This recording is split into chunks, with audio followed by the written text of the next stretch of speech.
Hello and welcome to this special People's Panel edition of Q&A. I'm Tony Jones. Tonight, to mark the 10th anniversary of Q&A, we've recruited a panel of citizens to answer your questions.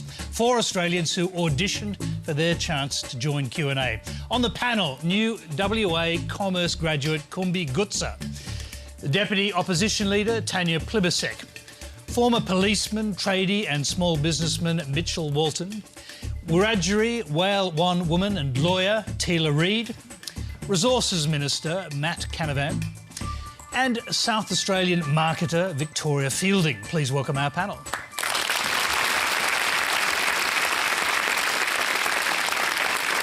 Thank you. Now, Q&A is live in Eastern Australia on ABC TV, iView and News Radio. And tonight we're being simulcast on ABC News 24. Our first question comes from Colin Siegel. Hi. The government does not seem to be for the people. High immigration keeps wages flat, petrol prices are high and fluctuating, and high power prices undercut value adding to Australian enterprise. The nation seems to be following the government off a cliff. We do not have much of a choice between Labor and Liberal, with both parties looking after their MPs' jobs, but no care being given to hard-working, trusting Australians. It is time for Australians to wake up and take to the streets before our children's future is made more difficult. OK, let's put that one to our citizen panels first. Short answers for your opening bids, if we can. Walton. In relation to the immigration question, a lot of Australians feel that the influx of new migrants are causing a problem with our employment, and that certainly has to be addressed. I think that we need to put a break on it for the time being. We need to sit back and keep stock of where we've been in the past in relation to our employment figures. Now, Mitch, just on immigration, we're going to come to that in detail. Give us your kind of view of the political class, because that question is sort of almost calling for a revolution. Do you feel a kind of disillusionment with the political class? I feel a disillusionment in that they don't listen to the people. They're above us at the moment, and we feel that we aren't being listened to. And that's going to give rise to the feeling of a revolution. Unfortunately, we're not a people that will actually carry that out. We're too passive. But just briefly before we move on to the other, has that led you to leave the major parties behind? I was a coalition voter for the majority of my life. I voted Labor once. That was for Bob Hawke. Last election I didn't vote at all. I was that disillusioned. I was thinking about voting for Pauline Hanson, but I thought better. I'm a bit inclined in my persuasion these days to look at Cory Bernardi's party, Conservatives. But the two majors at the moment don't fill me with any confidence whatsoever that they're listening to what needs to be done in Australia to bring us back on track. We'll come back to more detail on that. Kumbi Gutsa, do you feel a kind of disillusionment? I mean, you've heard the core of the question and go to that. Mm-hmm. Yeah, I think that a lot of voters are feeling that sort of discontent that the questioner was talking about. I think there's lots of factors that have led to this. Media is probably one of them, the 24-hour news cycle. We sort of feel like politicians are trying to work for this gotcha moment. Not just politicians, but journalists as well, trying to slip each other up all the time. And it feels like it's a bit of a circus. It's a bit of a reality TV show, you know, when they're actually playing with our livelihoods, our economy, our institutions, and it's much more important than that. The 24-hour news cycle has made it sort of like there's a performance review every single day of your life, and I'm sure none of us would do very well with that. I mean, politicians are people too, and we all make mistakes, and I don't think we should just be looking for gotcha moments. To remedy that, I reckon maybe we could move to 4-year terms, let governments, of whatever political persuasion, have a bit more time to enact their vision. I feel like we're going back to the polls every 2 and a bit years, and it's not really enough time for them to do things, and we're just fighting on these small issues. As well, it's not just on the media. I'd say the onus is on us as well. We've become very partisan, I feel, or moved to more minor parties, single-issue candidates, because of the social media echo chambers that we're a part of. People tend to resonate with things that they like, and you know, I'm a victim of this as well. We have a news feed that's just all lent to one way, when we need to realise in the real world, in this room, on this panel, there's a lot of different views, and democracy works best when people compromise. So I think that we have to get out of this social media echo chamber. So the onus is on the media, the onus is on us, and probably the other thing that's making us really disillusioned is the politicians themselves, and the onus is on them. We see so much factional infighting today where we know, as I've just said, democracy is about compromise. Of course, the big major parties, Labor and Liberal, are broad churches with lots of different opinions. But we shouldn't see this factional infighting bobbing up to the top so much so that it overtakes what the party is actually about. You know, the vision of that political party and that government should be the most important thing, rather than whoever's trying to get on top in the power struggle at the time. Thanks, Kumbi. We'll go across the other side of the panel. Victoria. Look, I'm not disillusioned in politics at all. I've actually been a member of the Labor Party since I was about 25, and I've always believed that if you want to fix something, then you join it. So there's no point asking our political leaders to be better than we are ourselves. You get the government that you deserve. And so I've always been an activist, I've always been involved in my community, and I don't see the government as separate from me. The government is a reflection of the society that we have. And so if people are disillusioned with the way politics is, then fix everything around you. Teela. Well, to be honest, I'm all about a revolution. I really think that Australians need to rise up and create some change because, to be honest, I don't align myself with the left or the right.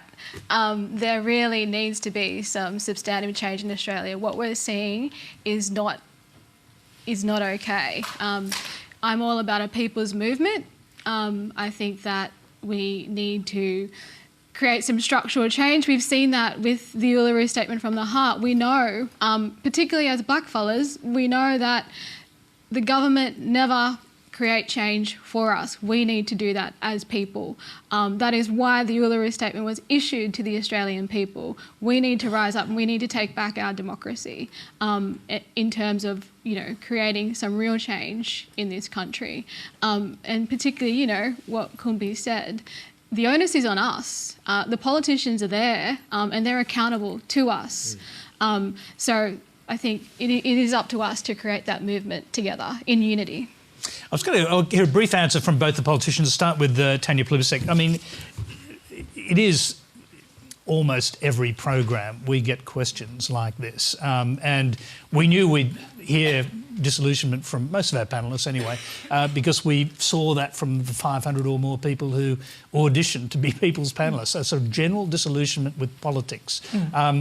So part of it goes back, as Kumbi said, to factional infighting, and of course the Labor Party had its fair share of that through the Rudd-Gillard-Rudd period. So, I mean, first of all, do you take responsibility for what's happening and how do you get out of it? Look, I think it's very important that people whose job it is to do politics take some responsibility, and we did have a lot of you know, back and forward in those years with our leadership, but we've been absolutely united and disciplined for the last 5 years. I'd say there is an element of media. We are getting a narrower media in Australia. But I'd agree with what Kumbi and Victoria and Teela have said as well. If politics today is not good enough for you, then what's your responsibility and what's your opportunity as a citizen to get involved? When I joined the Labor Party at 14, I didn't join because I wanted to be a Member of Parliament. I joined because I wanted to have my say. Now, political parties are not the only way that you can have your say. You can get elected to local government. You can join an environmental organisation or whatever it is that you feel passionate about. Be involved. Our democracy is so precious. You know, we take for granted what people around the world die to have the right to do. That's vote and choose our political leaders and get rid of us too when you don't like us anymore. It's precious. If it's not good enough as it is, get involved, have your say, do your bit. OK, we'll come back to you more on that. Matt? Yeah, well, Tony, I think particularly all the people here on the panel have done a great job with this question, and your people's panel's a success after the first question. There's a lot of sensible points been made. To go back to the original question, I certainly don't think and hope that we don't need to take the streets, so to such, because I agree with what Tanya said. There's every ample opportunity for people to get involved in this country, and so may that continue forever. We're very lucky, I think, to live in a great nation that people are freely to express their opinions, and also, of course, if they really don't like things, stand for Parliament themselves. And I would encourage, particularly young people, whatever your views are, get involved, because a lot of people in the world don't have this right, but we do, and you can change it. That's the path, I think, to get better. You hear the message about disunity. Disunity is death, it's often said in politics. Is there a lesson there for Tony Abbott in your party? Well, look, Tony, I think it's important that we still debate issues, though, in politics, including among our own side from time to time. One of the reasons I think the questioner raised issues around power prices and migration, and what have you. There's serious challenges that face our country, and our answers and our solutions to those challenges will be inferior if we don't properly debate the issues and air different views. And one of the things I think that frustrates me about politics these days, and sometimes particularly in the media context, is that certain views are marginalised. You can't have that view, or you can't have that view. Well, actually, I think what we do need is more views in the public domain, and so Tony, is that a roundabout way of saying Tony Abbott is doing the right thing? Well, Tony is a serious contributor to Australian policy and has been for many decades, and he's got every right to do that as a member of Parliament. Yeah, fair enough. But let's get real. We seriously can say that it's okay, we should all get involved, but people who live on the margins of our society, it's not easy to tie your bootstraps up. I've come from these communities, People and communities living in the real world are living in poverty. We have First Nations people living in developed nations, situations. And we have a Prime Minister who's basically paid his way to the top with donations. It's easy to say get involved, but for people who are vulnerable, people who are, tied up in the criminal justice system, it's very hard to make a break and cut through that. Just got another question on this subject before we move on to specifics. It's from Ingaran Silvaratnam. Thanks, Tony, and happy anniversary. Why, in a supposedly progressive democracy like ours, does every successive government seemingly go through the same cycle? Initially, idealistic with a clear vision, and then cynically shifting focus on more short-term political survival. Why then isn't there more bipartisanship in our system?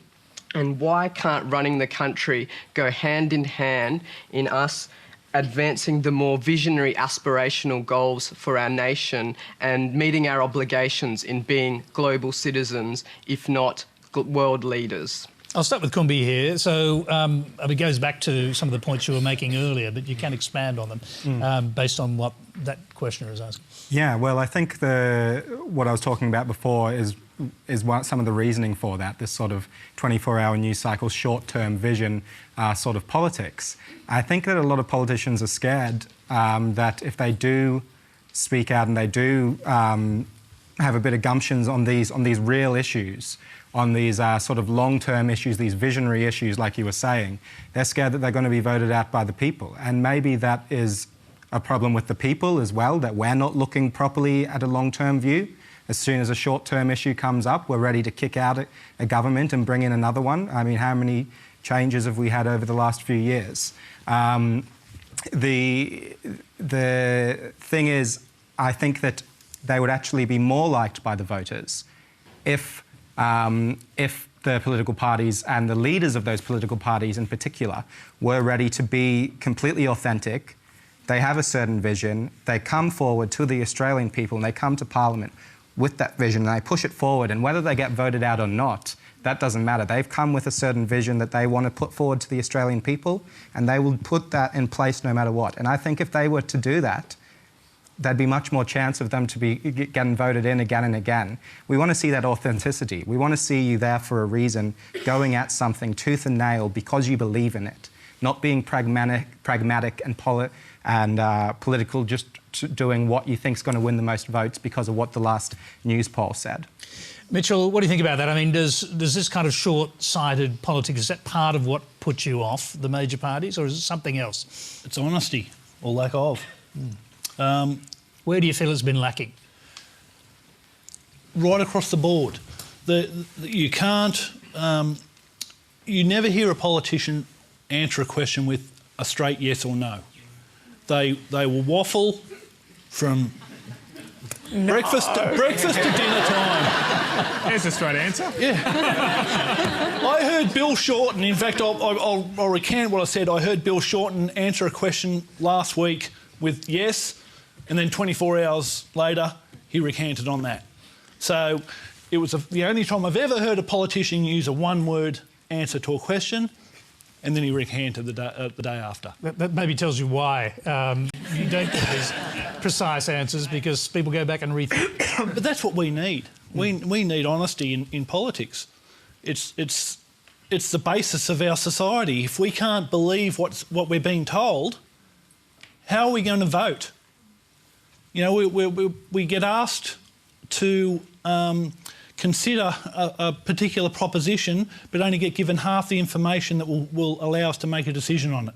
Now, you mentioned Bill Shorten there, but of course what you're leaving behind is the coalition, the Liberal Party. So yes. Do you feel that's also true of your own party? Is that why you've left the behind? Definitely. But where do you feel you've been lied to or misled? With the axing of Tony Abbott, that did it for me. Okay, I'll lay my cards on the table as a Tony Abbott fan. Okay, I don't believe he was given a fair go. He made some silly captain's calls, but he wasn't given a fair go. He should have been given longer to implement some policies that I believe were good for the country. But his axing was a lie. We vote, when we say we vote for a party, not a leader, the party votes in the leader, that's incorrect. As a country, we vote on a personality. And he got voted in because of his personality. He was the figurehead of the Liberal Party. And because he got axed, and it was no different with Kevin Rudd and Julia Gillard, we basically fall apart. We think, okay, well, we've voted for this man or woman, and they've now been stabbed in the back by the people who are supposed to support them. Now, how do we support those people? You can't do it.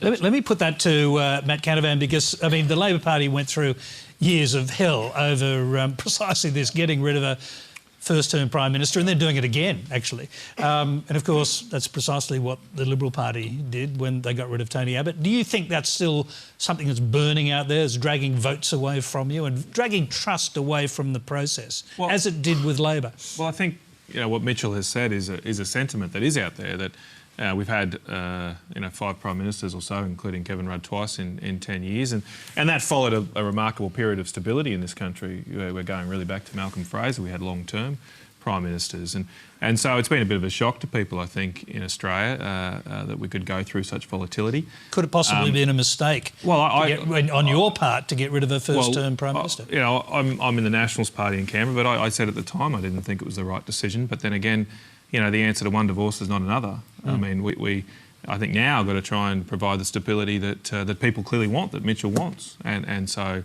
you know, in my view, as a coalition, we've got to get behind our leader, which is Malcolm Turnbull. He's been elected at the 2016 election. You all will have your say on our government next year at the federal election. And I think it's very important we provide the stability that people do yearn for, that Mitchell is eloquently saying. That's just what we've got to do now. Okay. So what's happened has happened. All right. Let's move on because we've got a lot of specific questions to come to. You're watching Q&A's People Panel. The next question comes from Kate Cranswick. Hi, Tony. So currently there is a great debate regarding immigration, the increasing Australian population and how these affect our natural resources. An increased population and immigration influx will improve business and economics in Australia, but will also put strain on the natural resources and infrastructure available. What are your views on this issue? I'll start with Victoria, because we didn't hear from you in that last question. Look, I think immigration is excellent for the economy, so that's a really good point. And I heard the first question said something about the immigration causing wages to go down, which is really scapegoating immigrants who do come here and do add a lot to the economy.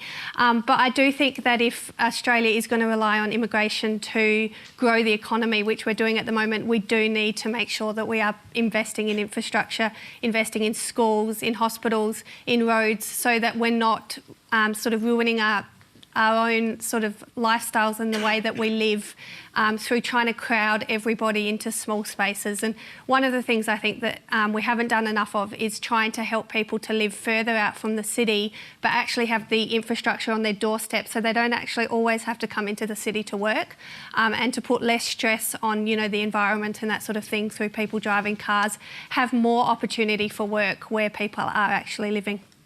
Mitchell, we'll come to you. You raised this issue right at the beginning. I said we'd come to it and specifically, and here we are. So is this actually one of the issues that drove you away from the major parties? It is. It is. Immigration is a bigger issue than the media give it credit for. We have, or people that I speak to every single day, are that's their major issue.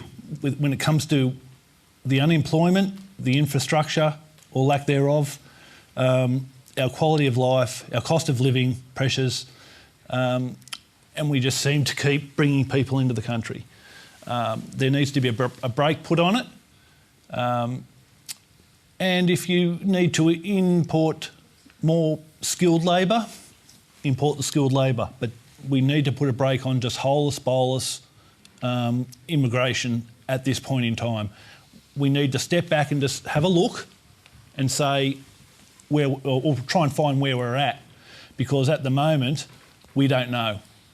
We're just sitting back and we've got unemployment issues, cost of living issues, all of those things that we've mentioned before, and people are putting it down to too many people in too small a space. That was one of the points that Victoria made just there, but she basically said if governments invested wisely in infrastructure and carefully, that it would be less of a problem. Do you actually see the problem as being the raw numbers, or is it the infrastructure? The infrastructure at the moment, you've got what comes first, the chicken or the egg? Do you build the infrastructure for... I guess what I'm saying is not a fear of foreigners or people of a certain religion coming to the country. It's something bigger than that.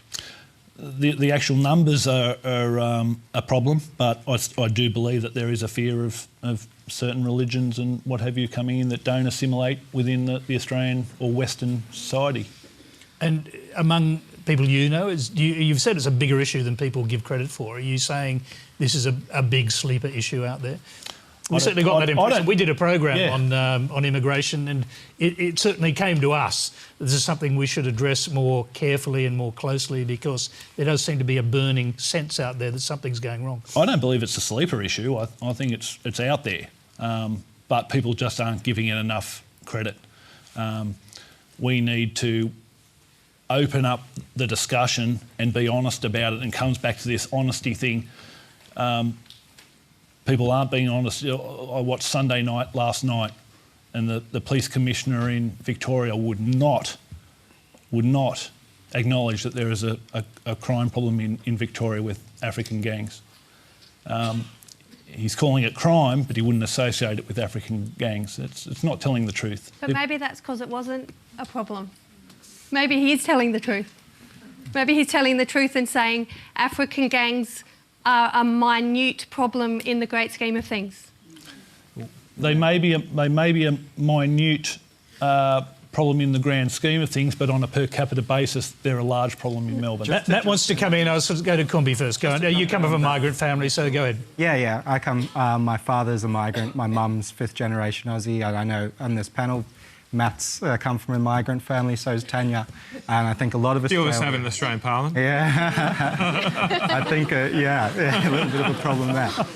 But I think a lot of the issues that Mitchell brought up there, I think are issues that again and again, whenever economies are going through periods of discontent, migrants are usually blamed for it. And we can see that in Trump's America at the moment, which I don't think Australia wants to become. The issues that you stated there in terms of those economic issues, a lot of them don't really weigh up. And both major parties have supported immigration for years and years and years now because they understand that the underlying economics arguments say that immigration is good for our economy and it pushes our economy forward. Like what Victoria was saying, yes, maybe there are infrastructure problems, and what you were saying, Mitchell, as well, and I agree with that. It does look like our cities are bursting at the seams. But I've lived in regional Western Australia, and there's cities in regional Western Australia that go through peaks and troughs of having people there and people leaving because there isn't a strong enough permanent base of people there.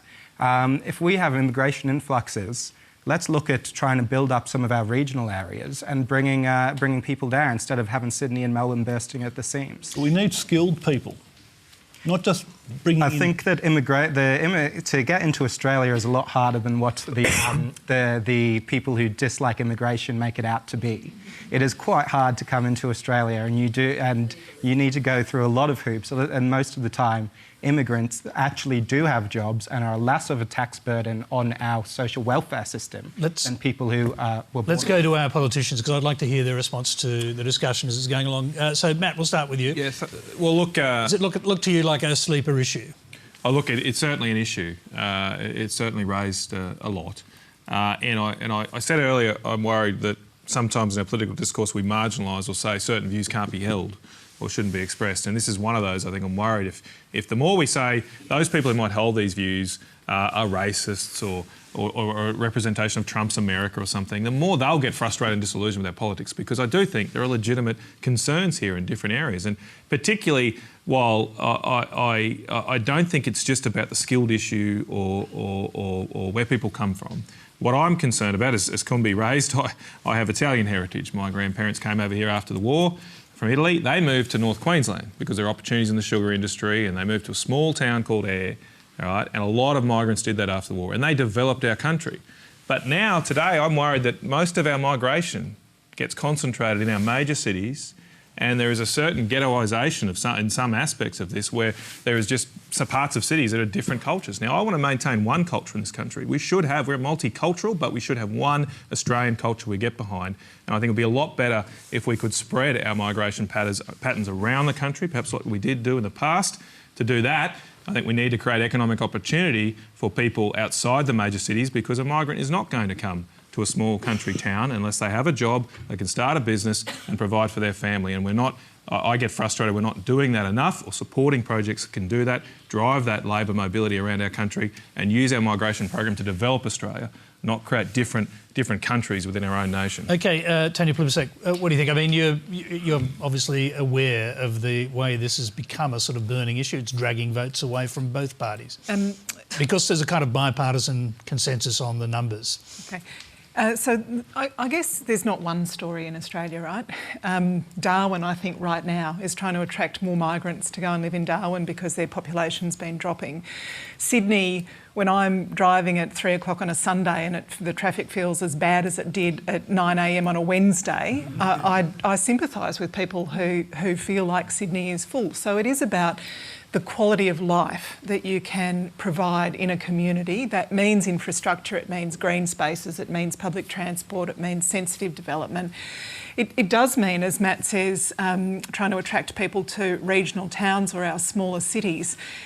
We haven't been very successful at doing that. There's been program after program, really, over decades where governments have attempted to do that pretty unsuccessfully. So if you've got a good idea on how to do it, Matt, I think people would love to hear it. Coal mining.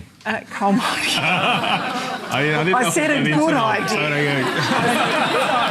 Tanya, what do you say? Can I just get? What do you say to Mitchell's point that that the truth is not being told about the nature of the immigration program? That it's crept up on us.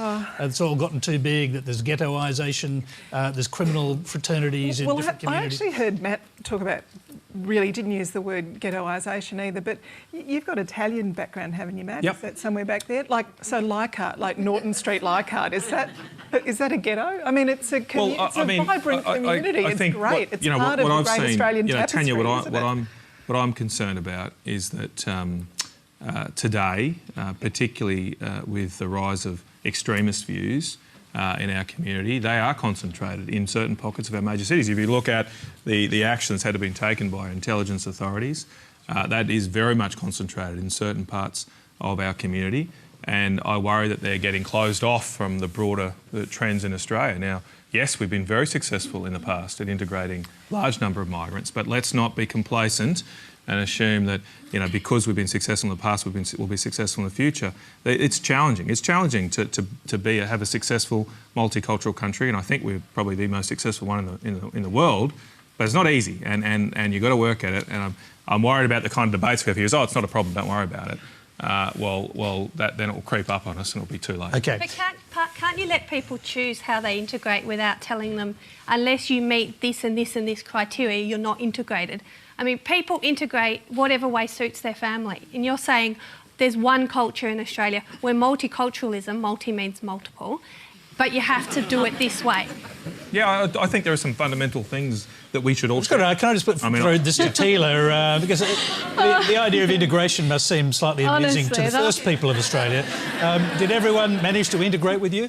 Don't get me started. The whole bloody country's immigrated or invaded. Like, seriously, it's really crazy to sit back and watch the conversation unfold, because... particularly even as a Gen Y, I've grown up in a period of time where I've got friends from all different kind of cultures and backgrounds and people I work with and went to university with. But at the end of the day, we need to stop enforcing this "we are the Australian" value upon people and they should live this way or that way. We are a proud multicultural country, and that was actually going through some of the processes I've been through lately, particularly with Indigenous people and Indigenous recognition. A lot of the conversation was around, look, we want to acknowledge our great history, we want to accept our British institutions, and we want to embrace our multicultural future. And that was one of the actual recommendations that come out in the report, was to declare that as a country. And it's just insane to me to think that we're still having these conversations about who can immigrate, who can't immigrate. I mean, don't get me started. Can I just say that... can I just say that... OK, we're a multiracial society. We should have one, possibly two cultures. Our first Australians and our Western culture. That's what we're based on. Now, a lot of the younger generation don't know how good Australia was back in the 70s and 80s when I grew up. It was a great place to live, OK? Then the police started an organisation called the Asian Organised Crime Squad.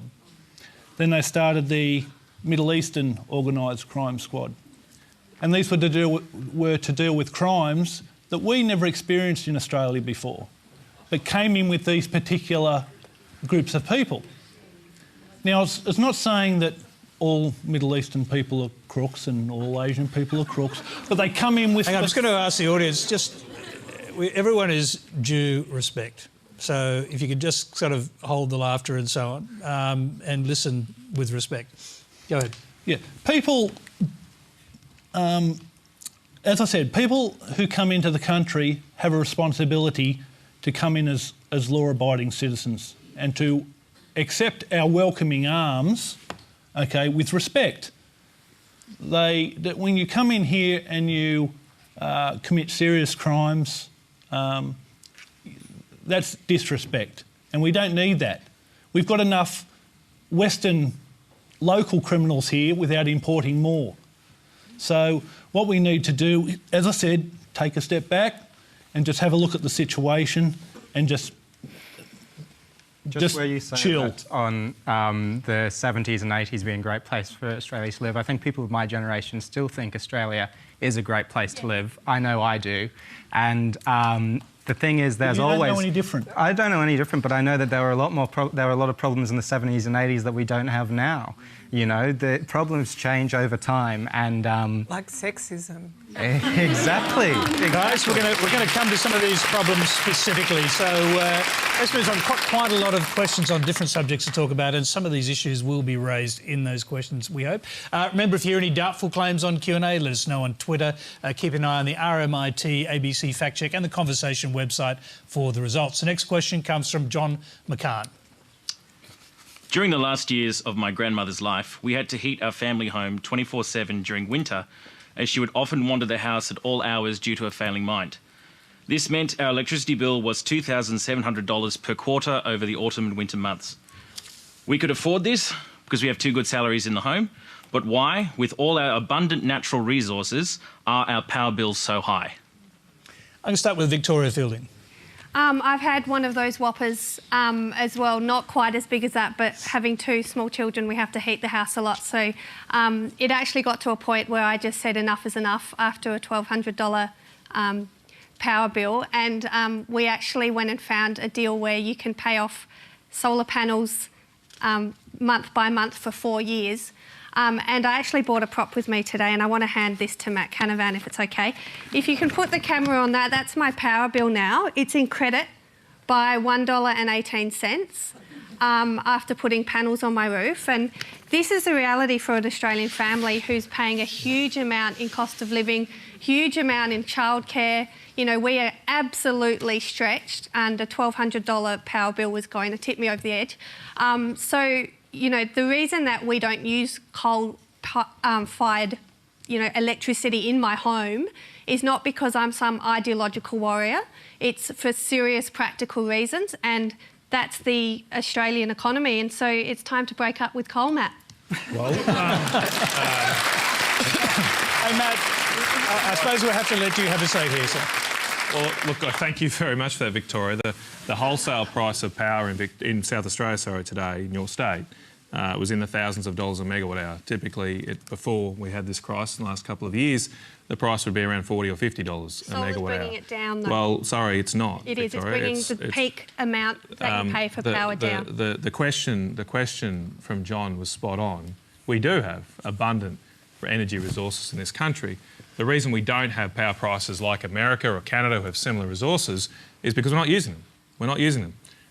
The states in southern Australia have locked up their gas and not developing them. The Bass Strait is declining. So we currently have gas prices. One of the reasons power prices are so high in South Australia today was that the gas price was around $10 a gigajoule, which is very high, about 3 times what it was a few years ago.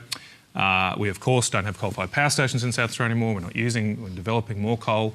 We've got to have baseload power as well as renewables. I've got no problems with renewables, but they're not on all the time. Today was a particularly low day for South Australia's renewable resources. There wasn't a lot of wind, and it was a cloudy day. Hey, Matt, so we've got to have a mix. And Matt, if we don't have a mix, we're going to high power prices. Matt, I'm going to interrupt you only to go to another question. But just before we do that, if it's possible that someone's paying pretty much zero for their electricity by putting solar panels, is it also time to have a bit of a broader think about that? Well, Tony, the solar panels on people's roofs today benefit from billions of dollars of subsidies that government provides. I didn't get No, you don't, but the companies do who supplies them. And so that we have had a system, unfortunately, where more and more intermittent power supplies have come into the market. That's caused issues in our market. We've seen that in South Australia, where we had a blackout for the first time since the 1960s. Now, since that time, 2 years ago or so now, we have, in the Coalition, fundamentally changed our approach. We put in place gas export controls. I don't think I can't imagine we would have done that. But we put in place gas export controls. We want to save people's jobs. We've fundamentally redesigned our policy on electricity with the National Energy Guarantee. Okay, so Matt, I'm going to interrupt you there because I mentioned there's a question coming and I'd like to go to it. It's from Arushutosh Shukla, sorry. That's fine. The National Energy Guarantee aims to ensure electricity production in Australia is reliable and efficient by not specifying what source electricity is produced from and letting the free market decide. Some members of the government would like to introduce a coal amendment to this bill, but how does spending $5 billion on coal-fired plants reduce electricity prices? And before we come back to Matt, I'm going to hear from Tanya Plibersek on this, because the National Energy Guarantee is something that could, in the end, have bipartisan support. But there may be aspects of it that you disagree with. Yeah, the main aspect that we disagree with is the very low ambition for emissions reduction targets of just 26%. But, you know, we've said with the government we're willing to talk to you about an emissions intensity scheme. We didn't like direct action, that was subsidising polluters to keep polluting, but we said we'll talk to you about an EIS, we'll talk to you about the clean energy target. We've even said we'll talk to you about the National Energy Guarantee. The problem is it's not that they can't get Labor to agree with them on the National Energy Guarantee, it's that they can't agree amongst themselves on a National Energy Guarantee. The reason that we don't support these massive subsidies for new coal is because that money has to be paid back. You're talking about more expensive power generation and more polluting power generation. It can't be brought online immediately. You're talking years down the track. The reason that energy prices are going up, Matt, is because there's no certainty. No one wants to invest at the moment because they don't know what your government wants to do. After 5 years in government, they don't know what your energy policy is. ANU says that by 2020, solar power will be about $50 a megawatt hour. The Australian Stock Exchange says that coal at that time will be $75 a megawatt hour. And that's before you're talking about building massive, expensive new infrastructure, as the Nationals want to do. Okay, I'm going to pause you there because I want to hear from the citizen panellists, and I'll start with on my right here. And what do you think? You're listening to this. Yeah. You're a supporter of Tony Abbott. He wants to bring back coal, subsidise it. Yeah, I'm sort of in agreement, only from the point of view that there are people in this country that are struggling with power prices and the cost of living pressures in general. What I don't understand is when it comes to the green aspect of power, we can rip all the coal we like out of the ground, and if we sell it to India or Russia or China or whoever we sell our coal to, and they burn it, it's not as if there's a wall that goes up to the sky and stops the greenhouse gases from coming here. You know, it's a global issue, and I don't see why we should be penalising our people with expensive pricing when the rest of the world doesn't give a crap. But coal is more expensive. Coal is getting more expensive than renewables all the time. Why aren't we talking nuclear? That's not right, Tanya. That's not right. Because nuclear is even more expensive. But it's clean. And it's years away. Like, yes. Actually, plan. When we were in government, we went from 7,500 homes with rooftop solar to over 1 million. That's going to make a bigger difference. And what's happened to power prices? What's happened to power prices? Well, wholesale power prices doubled between 2015 and 2017. They've doubled because during the coalition government. But Tanya, I mean, okay, we can all play this blame game and slice and dice. So it's a blame game. The reason prices go up under you. No, sorry. But it's the Australian not when you're talking about us. Sorry, Tanya. Okay, I'm going to ask you to keep it brief, Matt, and I will ask Tanya to do the same because essentially this is the People's Panel, and we'd like to hear brief responses from the politicians. To Ashu's question, why are some of my colleagues pushing for more investment in baseload power? Not coal, that's not right. It's in baseload power.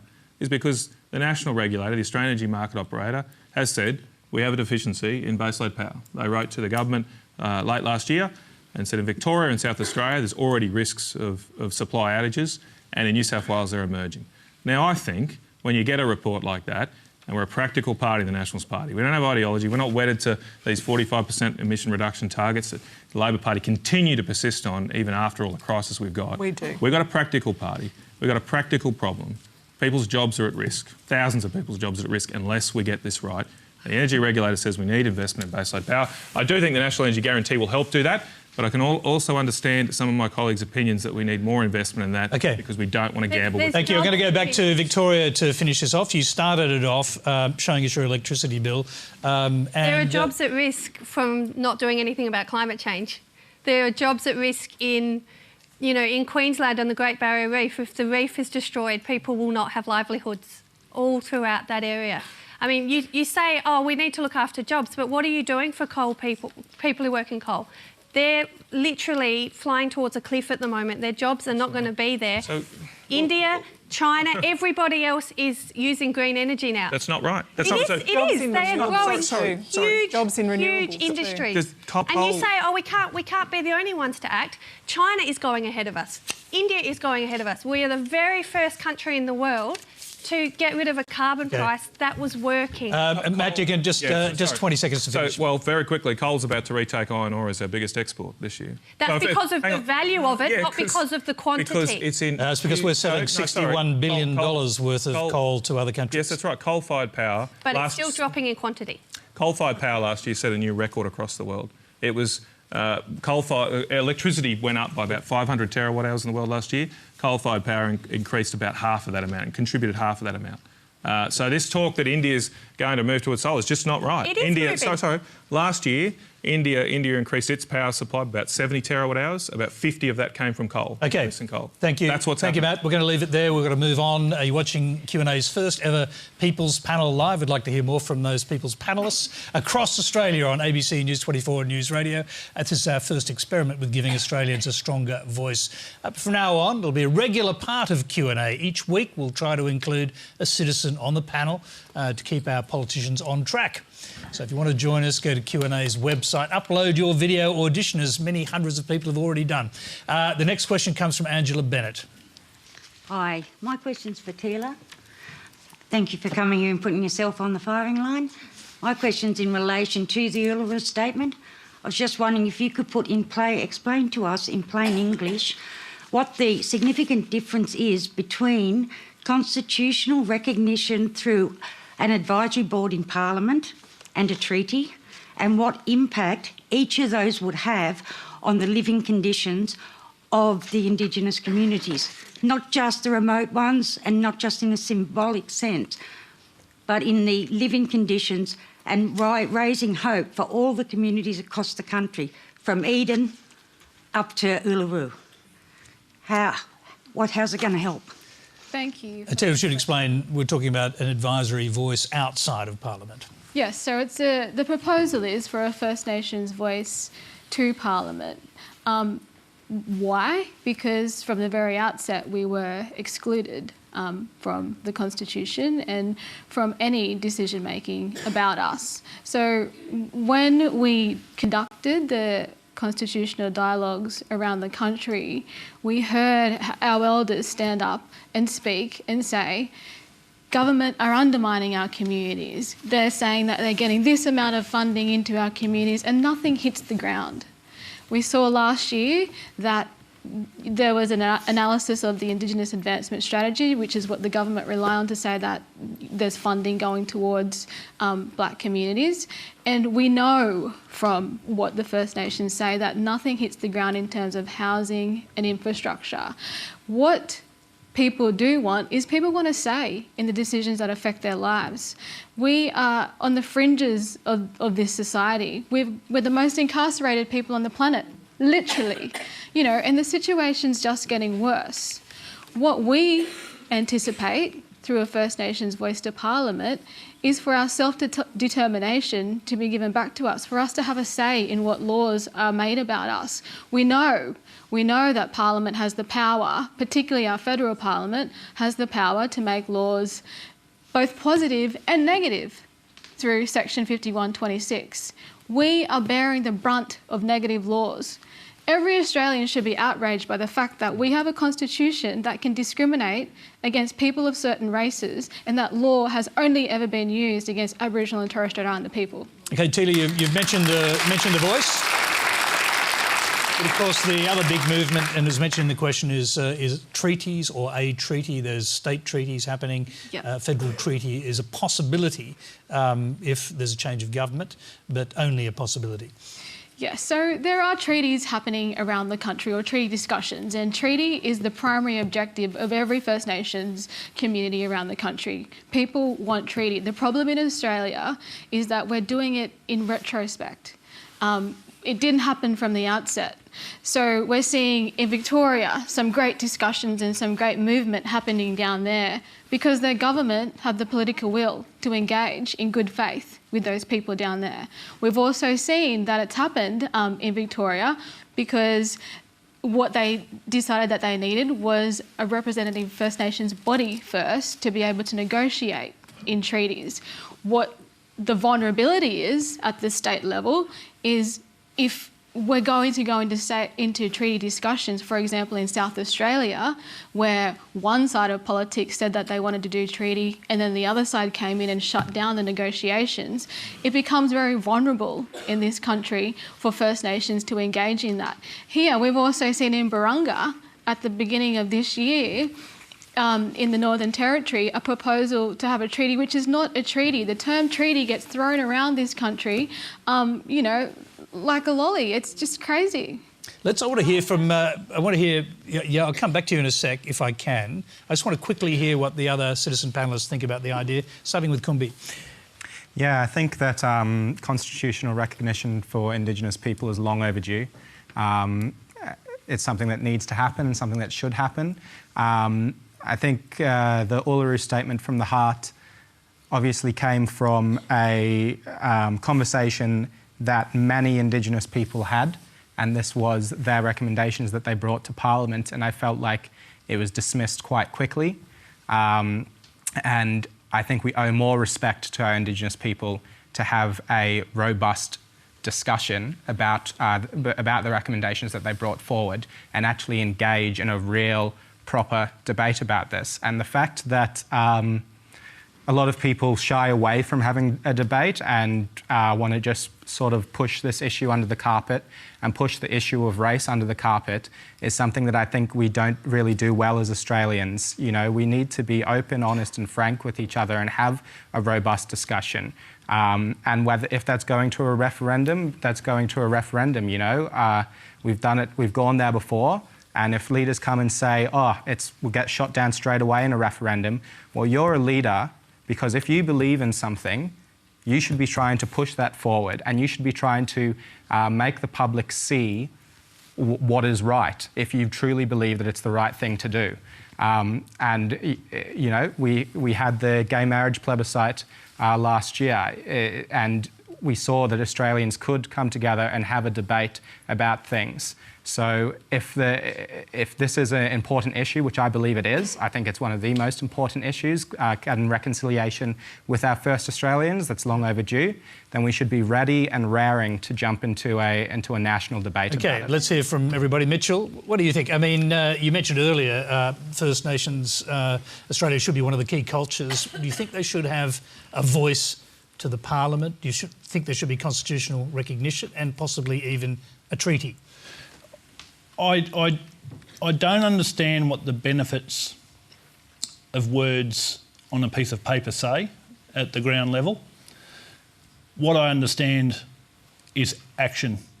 I used to be a policeman in a Western New South Wales town called Walton. The majority of the population there, I think there was 2,300 in the town at the time, and the majority were of Aboriginal descent.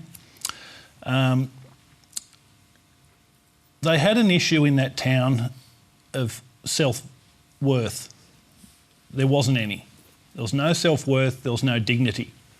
That's because there's been a history of segregation, I know. of missions. No, I'm going to hold you up there because seriously, you don't understand the impact of words because you've never experienced the brunt of what a law can do to your community, to segregate you, to steal your child, We are still experiencing the intergenerational trauma of this.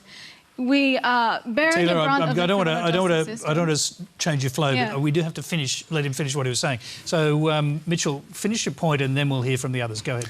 The point is we need to look at programs for Aboriginal people within communities on an individual basis. I believe that giving them self-worth via meaningful employment. Aboriginal people don't like leaving their community. Their community is their home, it's their love, it's their life. They don't like leaving their communities for employment purposes. So we need to bring employment to them. We need to bring programs like decentralisation of industry to regional centres with Aboriginal communities and give them the benefit of opportunity to be employed within those communities in their home structure, in their family structures, so that they can stay connected to their family. They're not moving away. I'm not sure that you'll get too many arguments about the idea of creating employment for Indigenous people in their own communities, but what about the idea that's being put forward here that a huge symbolic shift could happen if you actually give people a voice in the same way that you would argue you've got a voice in Parliament, outside of the Parliament to advise the Parliament? That's the first point. I have no problem with that. I think that'd be a benefit. You always feel empowered when you feel as though you're being listened to. Okay, so they need that.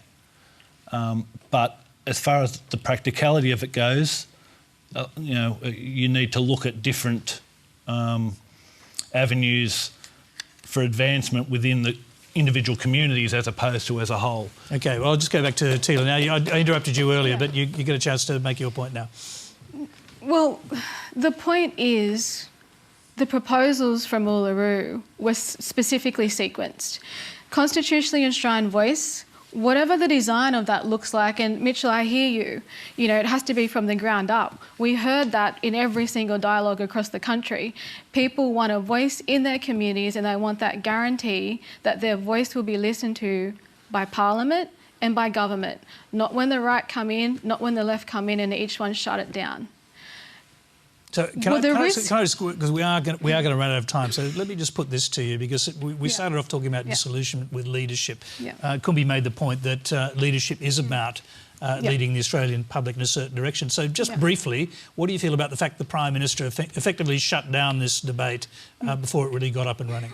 Well, he says he's shut it down, but we now have a joint select committee that's analysing the proposals that are part, including the Uluru Statement, plus a lot of reports beforehand.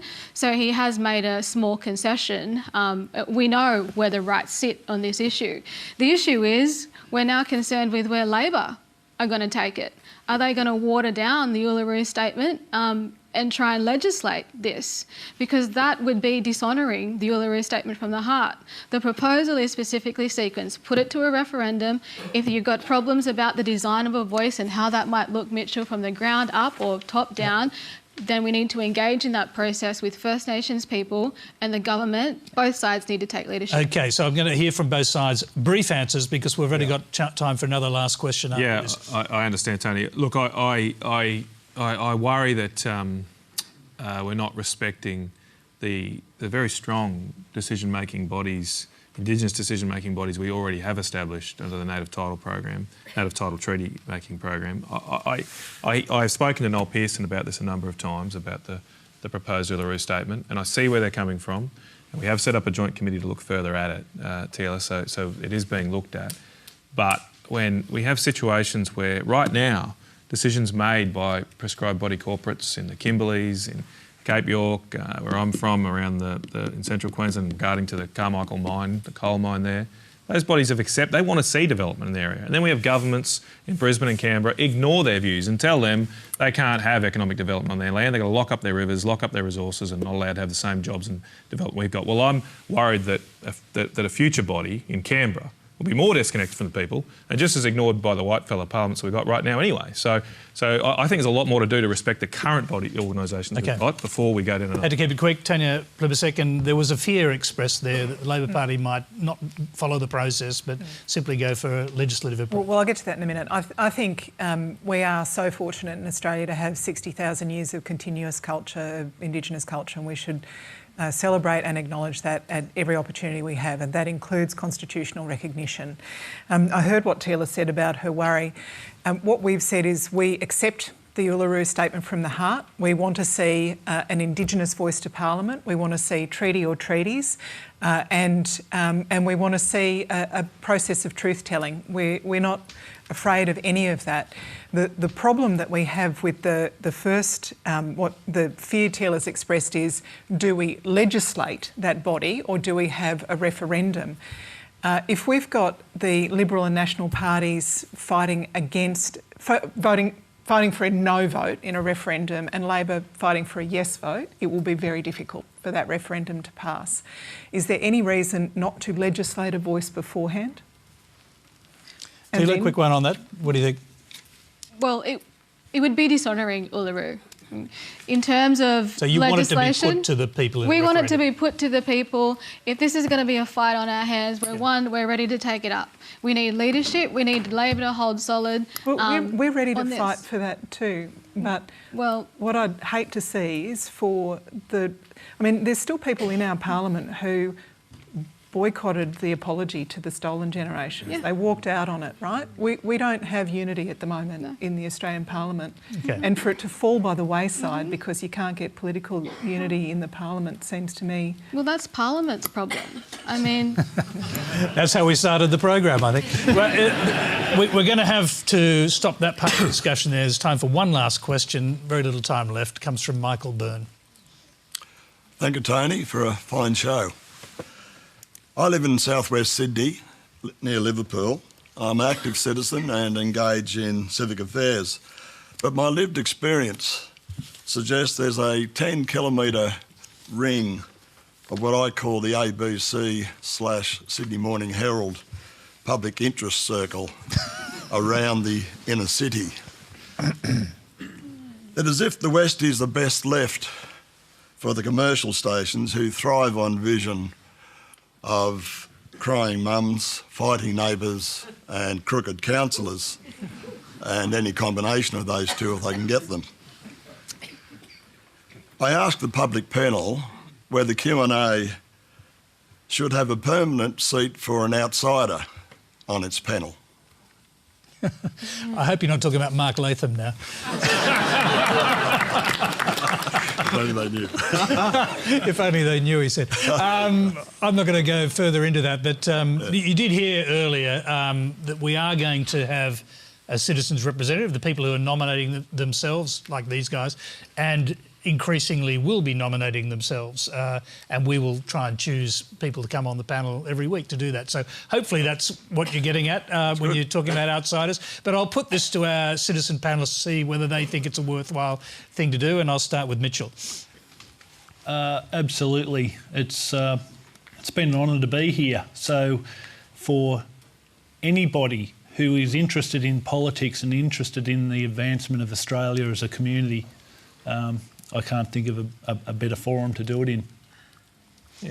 Good on you, mate. You're not worried about the... you've entered the ABC SMH circle or public interest boundary, but you don't feel like you've been scathed, as it were. No. Felt most welcome, thank you. OK, good. Let's hear from our other panellists. Now, Teela, starting with you. Yeah, I think, of course, there should be, an average citizen sitting on here. I think it should be a black woman in your chair.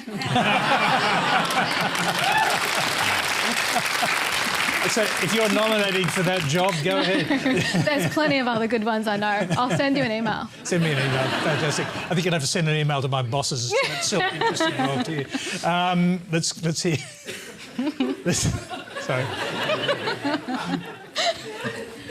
Let's go to the other side, sorry. I've loved the opportunity, and I definitely think that the people at home would like to hear from people's lived experience and see how they're maybe having the same sort of issues in their own lives. And I'm a big tweeter, so shout out to all the tweeps out there who follow me.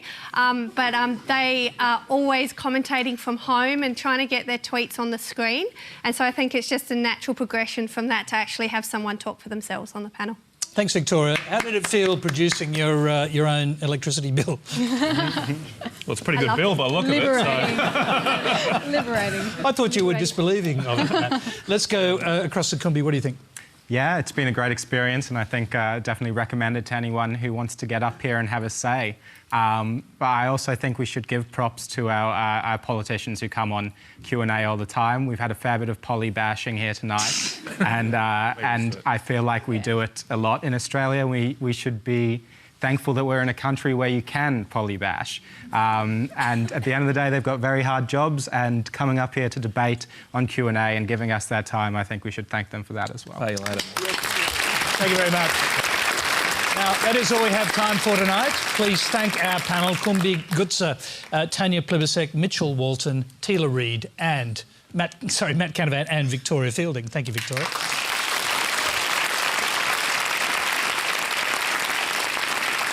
Thank you. Now you can continue the discussion with Q&A Extra on Facebook and News Radio with Tracy Holmes and Bly Grant from the University of Technology's Public Policy Institute.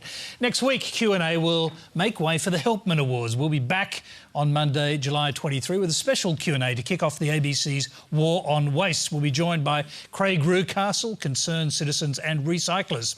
And we're ending tonight's anniversary Q&A with a performance from Beck Sandrich. She's singing John Farnham's iconic anthem, You're the Voice, a song I believe sums up some of what we've tried to do here on Q&A. So thanks for supporting us over the last 10 years, and sing along at home if you know the words. Good night.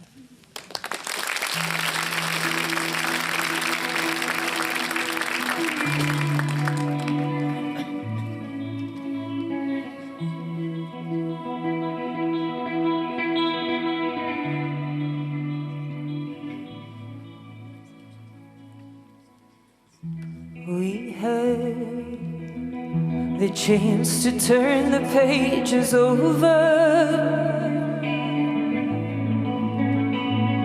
We can write what we want to write. Gotta make ends meet before we get much better.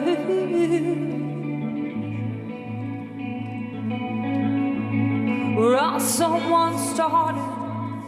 We're all someone started.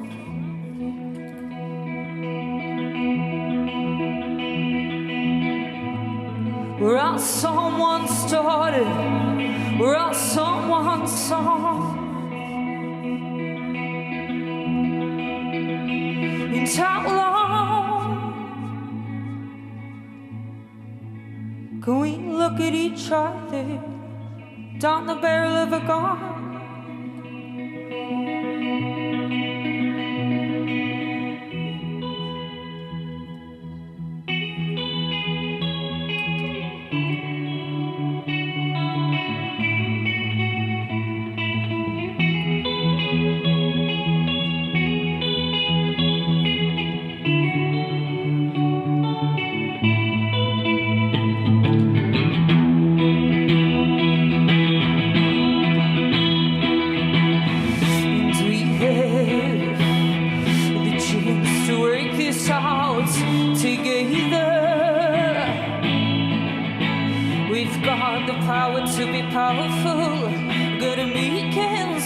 Before we get much older,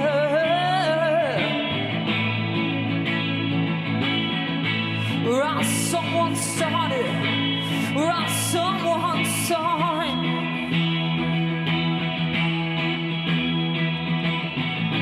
We're all someone started, we're all someone signed. In how can we look at each other down the barrel of a gun?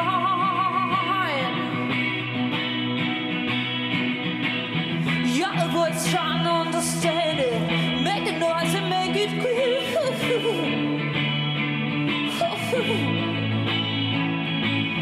We're not gonna sit in silence, we're not gonna live it through.